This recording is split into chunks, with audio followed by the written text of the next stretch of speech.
At 6:30, we start our Friday slate off. We got Indiana State, who's 2-0, traveling to number 22, Indiana, who's also 2-0. Indiana favored by 48.5 points on the Big Ten Network.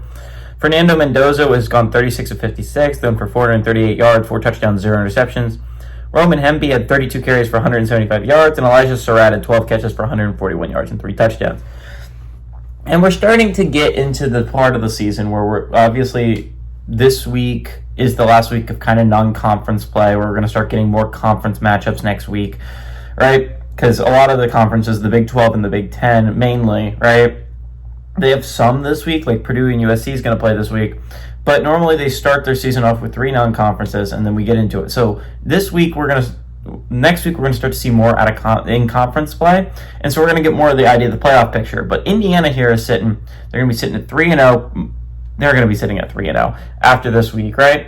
And so you're heading into conference play, and they have a massive game next week. You're talking about, so if you're Indiana and you're looking at your path to the playoffs, right, you probably have to go 1-2 against the 3 ranked teams that you play. Likely have to do that to be able to make the college football playoffs. You look at them, you were not the greatest schedule of all time, in all honesty. You were able to avoid Ohio State, which is a big win if you're Indiana. But on the road at Beaver, and then Oregon at home is not the best draw of all time. They also have to go to Illinois. That's their other ranked team. And next week is just going to be such a massive game for both teams, right? If you're Indiana, that's a must win. It's not must win, but it's one. Otherwise, you're going to have to pull off an upset against Oregon or Penn State. And the likelihood of that is low. So if you're going to win a football game, it's got to be against Illinois. Illinois is your best shot, I understand you're going on the road to Illinois, and it's going to be a hard draw if you're the Hoosiers, right? But next week is such a massive game for them, and I think it's going to be really interesting. This is a get-ready game for them, right? They had an easy non-conference stretch.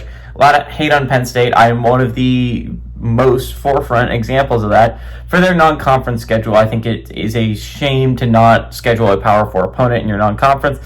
Indiana did the same thing. They do this. They did this last year. They did this year.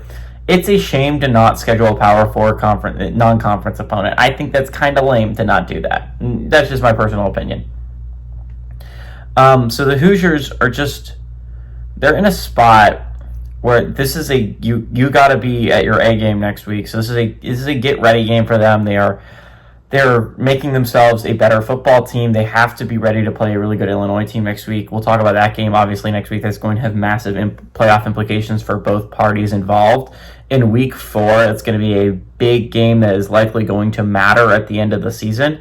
Indiana is just an overmatched opponent for Indiana State. Indiana is a team that I think could be a college football playoff contender. They are one of the next big 3. Obviously, there's the big 3 in the Big Ten in Oregon, Ohio State, and Penn State.